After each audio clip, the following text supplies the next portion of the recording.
Guys welcome to my YouTube channel Sujit Kumar स्तंभ class के 12th class का भी ऑब्जेक्टिव बोर्ड मिशन लेकर के आ गए हैं पुनः ही। तो इस वीडियो को ज़्यादा से ज़्यादा शेयर करें क्योंकि सारे के सारे जो क्वेश्चन होते हैं वह डिटेल में बताई जाती है, जो आपको कोई दिक्कत परेशानियां नहीं आएगी, क्यों कैसे करने की ज़रूरत नहीं पड़ेगी। तो ये देखिए 44 नंबर क्वेश्चन है। पिछले हमने 43 क्वेश्चन तक कर दिया था, जो आपको टिक मारा हुआ दिखाई भी दे रहा है। तो 44 नंबर क्वेश्चन देखिए, ठीक है। इसमें एक दो न्यूमेरिकल भी है, तो उस न्यूमेरिकल को भी सॉल्व किया जाएगा। और नेक्स्ट एक और जो है अलग से हम देते थे क्वेश्चन, इस वीडियो में नहीं देंगे क्योंकि इसमें न्यूमेरिकल आएंगे या तो और न्यूमेरिकल देने की ज़रूरत नहीं है, ठीक है। जिस वीडियो में न्यूमेरिकल नहीं रहेंगे उस वीडियो में सिर्फ न्यूमेरिकल अलग से देंगे।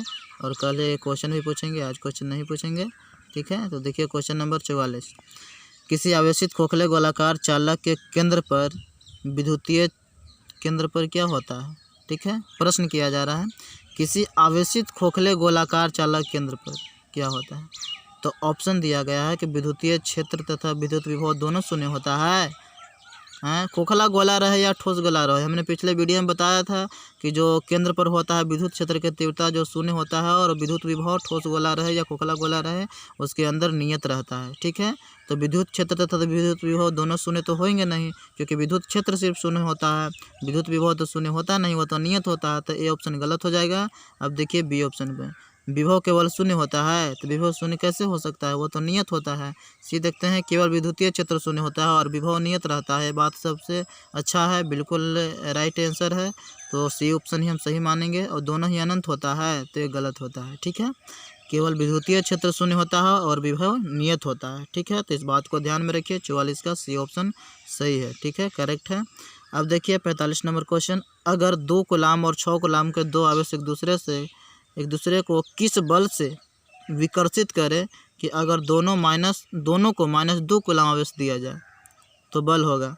तो अगर हम -2 कूलाम आवेश अगर 2 कूलाम को देते हैं तो 0 कूलाम हो जाएगा, और 6 कूलाम के अगर हम -2 कूलाम देते हैं तो कितना हो जाएगा, ये हो जाएगा 4 कूलाम हो जाएगा।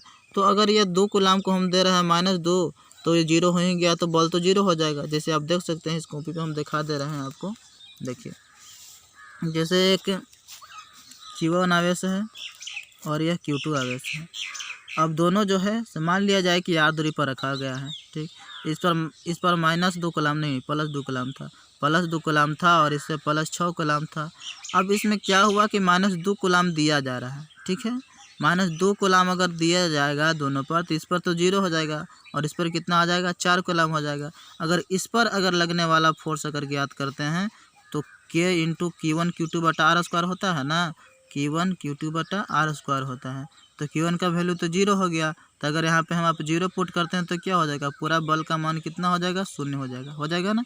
0 Q1 का वैल्यू हो जाएगा और Q2 का वैल्यू 4 है, तो शून्य तो हो ही जाएगा, क्योंकि शून्य से किसी अंक में गुना करते हैं तो शून्य आता है, इसलिए क्या हो जाएगा, बल शून्य लगेगा। तो ऑप्शन में आप देख सकते हैं इसका सही ऑप्शन जो होगा वह शून्य होगा। तो 45 का ए उत्तर इसका सही होगा। बाकी आनंद लिखा, देखिए ये आनंद लिखा हुआ, ये अनंत होगा, आनंद लिखा गया, अनंत 32 न्यूटन 6 न्यूटन ऐसा मत कर दीजिएगा।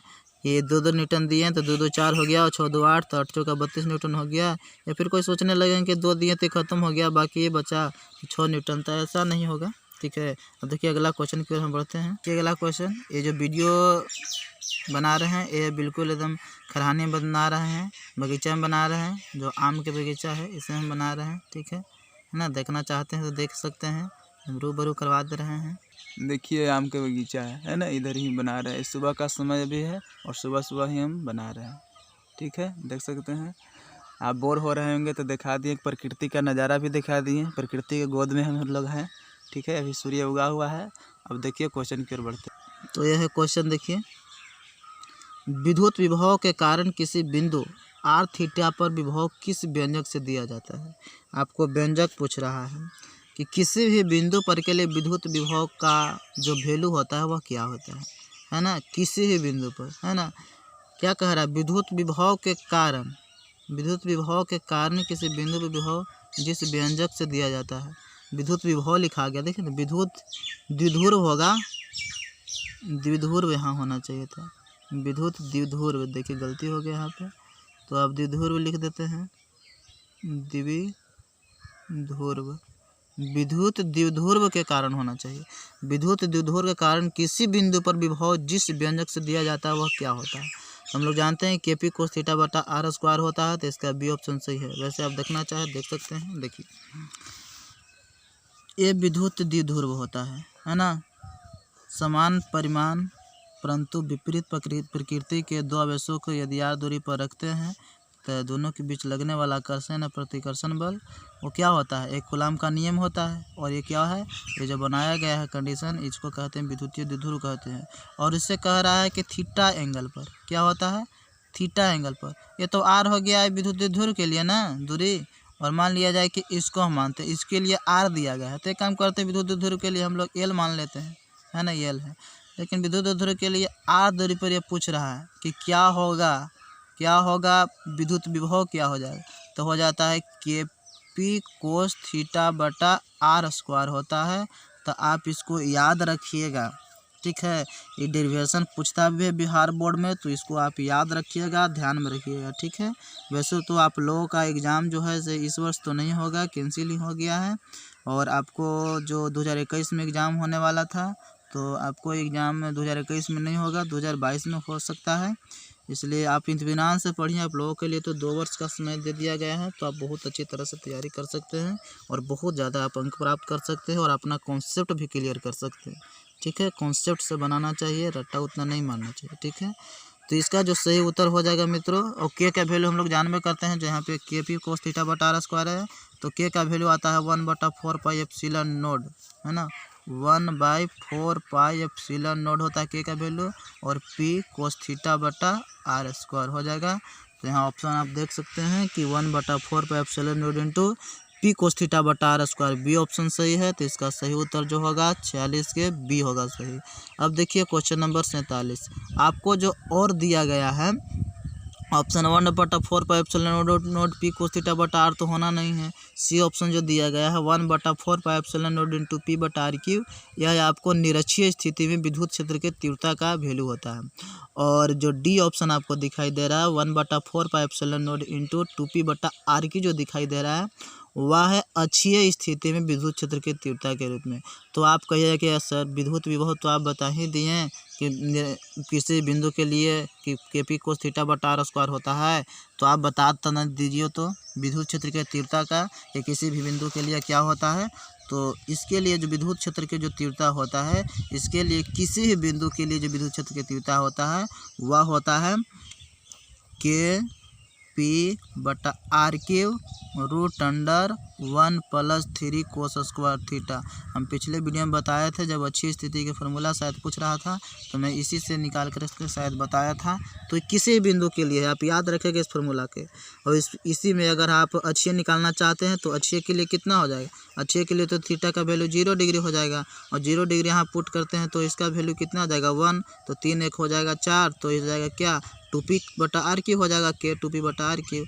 अगर आप निरक्षीय स्थिति के लिए ज्ञात करना चाहते हैं, मान लीजिए 90 डिग्री के लिए है ना परपेंडिकुलर, तो 90 डिग्री के आप लोग ज्ञात करना चाहते हैं निरक्षीय स्थिति में, तो हो जाएगा 90 डिग्री जैसे ही आप पुट करते हैं तो हो जाएगा इसका वैल्यू 0, cos 90 का वैल्यू तो 0 हो जाएगा, तो हो जाएगा 1, तो 1 ही हो जाएगा, तो P बटा R क्यूब हो जाएगा। तो मैंने बताया ना कि निरक्षीय स्थिति के लिए P बटा R क्यूब होता है, और अक्षीय स्थिति के लिए 2P बटा R क्यूब होता है। हमने अभी तुरंत यहाँ पे बताया कि निरक्षीय के लिए हो जाता है P बटा R क्यूब, और अक्षीय के लिए 2P बटा R क्यूब होता है।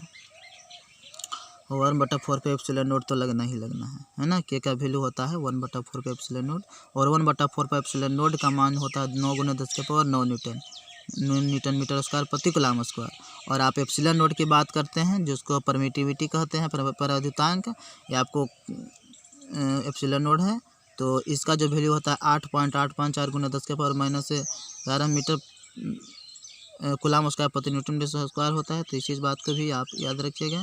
दो प्लेटों के बीच विभवांतर 47 के क्वेश्चन देखिए, दो प्लेटों के बीच विभवांतर 10⁵ वोल्ट है और उनके बीच की दूरी 4 × 10⁻³ मीटर है। तो इन प्लेटों के बीच स्थित एक इलेक्ट्रॉन पर बल होगा, तो कितना बल लगेगा तो आप देख सकते हैं। इसको बनाना पड़ेगा ना। बनाने के लिए क्या करना होगा, ये सब ऑब्जेक्टिव है, लेकिन फिर भी क्या किया जाए, आपको अगर बनाना नहीं आ रहा हो तो बना दे रहे हैं। बहुत तरह के विद्यार्थी होते हैं। तो क्वेश्चन पहले आराम से आप पढ़ लीजिए, है ना। 2 प्लेटों के बीच विभवांतर 10⁻5 वोल्ट है और उसके बीच की दूरी 4 × 10⁻³ मीटर है। तो इन प्लेटों के बीच स्थित एक इलेक्ट्रॉन पर होगा, एक इलेक्ट्रॉन पर बल होगा। कितना होगा, तो मैं आपको इधर बता रहा हूँ, ज्ञात कर रहा हूँ, आप देख सकते हैं। भी वैल्यू दिया गया है, भी बराबर 10⁻5 वोल्ट और दूरी आपको दिया गया है, डिस्टेंस दिया गया है। तो इससे आप ई का वैल्यू निकाल सकते हैं, क्योंकि ई बराबर dV/dx होता है और भी आपको दिया गया है और x दूरी दिया गया है। और जैसे ही आपको ई का वैल्यू आ जाएगा तो इससे आप ई बराबर F/Q के द्वारा आप F ज्ञात कर सकते हैं। और इलेक्ट्रॉन दिया ही गया है तो Q का मान आप 1.6 × 10⁻−19 कूलम ले लीजिएगा, तो गुना कर दिए आ जाएगा। वैसे मैं ज्ञात करके बता दे रहा हूँ। आप देख सकते हैं कि भी बराबर दे दिया गया था 10⁻5 वोल्ट दिया गया था। और जो दूरी दे दिया गया था आपको dx, मानिए जो दूरी जो दिया गया था आपको दिया गया था 4 × 10⁻−3 मीटर दिया गया था। ठीक है, तो आप यहाँ से ई का वैल्यू ज्ञात कर सकते हैं, बटा dx ज्ञात कर लिए हमने, है ना। तो भी कितना होता है, अब dV/dx हम लोग जानते हैं। ठीक है, डी मतलब होता है छोटा, डिफ्रेंशिएशन जो होता है ना, छोटा के लिए डी लगाया जाता है। ठीक है, तो उसे बढ़ाइएगा बंद नहीं, अभी बटा r भी लिख सकते हैं। तो छोटा है दूरी के लिए, ये छोटा था दूरी, इसलिए हमने dx लगाया। ठीक है ना, एकदम सिंपल से आप समझिए ना। और भी जो था 10⁻5 वोल्ट था, तो ये तो बहुत बड़ा वोल्ट है, तो डी लगाने की ज़रूरत नहीं है। तो इसलिए हमने क्या कहा था, सूत्र में हमने लिखा है कि v/dx हमने लिखा, क्योंकि x तो दूरी बहुत छोटा है, 10⁻³ में आ रहा है, तो इसलिए हमने dx लगाया। और d जो होता है तो छोटे के लिए ही होता है, इस्तेमाल होता है ना। तो आप देख सकते हैं, तो 10⁻5 दिया गया था भी, और x जो दिया गया था 4 × 10⁻−3 दिया गया था, 10⁻−3 दिया गया था। तो जैसे ही ऊपर जाएगा तो हो जाएगा 1/4 × 10⁻5³ 8 हो जाएगा। तो यहाँ से ई का वैल्यू आ गया। तो अब हम ज्ञात कर लेते हैं, क्या ज्ञात करना होगा, हमको फोर्स ज्ञात करना है। तो हम लोग जानते हैं कि E बराबर हो जाता है F/Q होता है वैल्यू। तो F/Q वैल्यू जब होता है तो इससे हम F का ज्ञात करेंगे, तो F बराबर हो जाएगा E × Q हो जाएगा। तो E का वैल्यू हमारा आया हुआ है 1/4 × 10⁸ और Q के वैल्यू हम लोग जानते हैं। अब इसका 1.6 × 10⁻−19 कूलम, एक ही इलेक्ट्रॉन था, तो Q बराबर N होता है सूत्र, है ना। Q बराबर N होता है। इलेक्ट्रॉन एक की बात किया जा रहा है तो नंबर एक ही है, तो 1 × इलेक्ट्रॉन का वैसे 1.6 × 10⁻−19 कूलम होता है। तो आप देख सकते हैं, तो यहाँ से काटेंगे तो 4 × 16 हो जाएगा, 0.4 हो जाएगा, है ना। तो 0.4 हो जाएगा, तो 10 के पावर जैसे हम लोग हटाएंगे तो कितना हो जाएगा, 11 हो जाएगा ना। 10 के पावर कितना हो जाएगा, 11 हो जाएगा, तो -11 हो जाएगा। और जैसे ही पॉइंट को इधर ले जाएंगे तो कितना हो जाएगा, 4 × 10⁻−12 हो जाएगा। तो ऑप्शन में आप देख सकते हैं 4 × 10⁻−12 न्यूटन हो जाएगा, मतलब डी ऑप्शन इसका सही हो जाएगा। ठीक है, तो 47 का डी ऑप्शन सही है। आप ये सब का वैल्यू आप याद रखिएगा। एप्सिलॉन नोड का जैसे मान होता है, के का वैल्यू होता है, जैसे के का मतलब समझना है आपको 1/4 पे एप्सिलॉन नोड।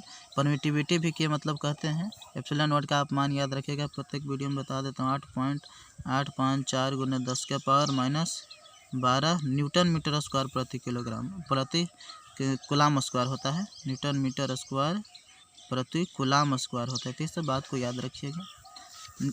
इसका वैल्यू जो होता है न्यूटन मीटर स्क्वायर नहीं, कूलम स्क्वायर प्रति न्यूटन मीटर स्क्वायर होता है। आप देख सकते हैं, देखिए एप्सिलॉन नोड का जो वैल्यू होता है 8.854 × 10⁻−12 फैराडे प्रति मीटर भी कह सकते हैं, या फिर कूलम स्क्वायर प्रति न्यूटन मीटर स्क्वायर कहते हैं। और यही अगर आपको मात्रक उलट दीजिएगा तो के का वैल्यू आता है जो 1/4 पे एप्सिलॉन नोड होता है, और इसका वैल्यू होता है 9 × 10⁹ न्यूटन मीटर स्क्वायर प्रति कूलम स्क्वायर, है ना। ऐसा हो जाता है। अब क्वेश्चन नंबर है 48। देखिए, यदि 2 सुचालक गोले अलग अलग आवेशित करने के बाद परस्पर जोड़ दिया जाए तो क्या होगा। तो इसका जो सही उत्तर हो जाएगा, यह दोनों गोले की आवेश जो है ना संरक्षित रहेगी। ऊर्जा तो संरक्षित नहीं होगा, क्योंकि 2 सुचालक गोला है, अलग अलग हम लोग आवेशित कर दिए, तो एनर्जी का तो नाश होगा, क्योंकि हीट में बदल जाएगा ना, एक गोला में से दूसरा गोला में अगर आवेश जाता है तो। और आवेश तो कंजर्वेशन के अनुसार संरक्षित रहेगा कि आवेश न तो उत्पन्न किया जा सकता है, नहीं तो नष्ट किया जा सकता है, बल्कि एक पदार्थ से दूसरे पदार्थ में आपको जा सकता है, कोई दिक्कत परेशानियाँ नहीं होती है।